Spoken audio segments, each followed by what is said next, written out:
నువ్వు బాధలో పడుకుంటే ఆయన నిన్ను ఎరగను అనుకున్నావా? నిన్ను పట్టించుకోడు అనుకుంటున్నావా? అలాంటోడు కాదండి నా యేసయ్య.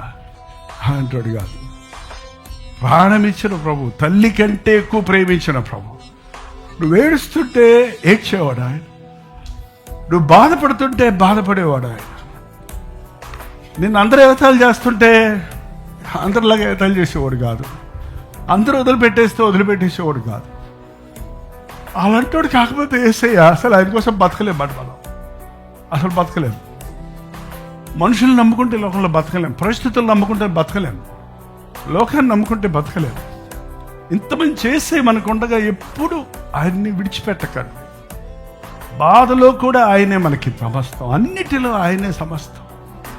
నిద్రపోతున్నాడికి దేవుడు దూతను పంపించి నిద్ర లేపి, నా బిడ్డ ఆకలితో ఉన్నాడు, నా బిడ్డ నిరుత్సాహంతో ఉన్నాడు, నా సేవకుడు బాధలో ఉన్నాడు అని తట్టి లేపి, దూత వచ్చి అతన్ని ముట్టి, కొట్టి కాదు కొట్టల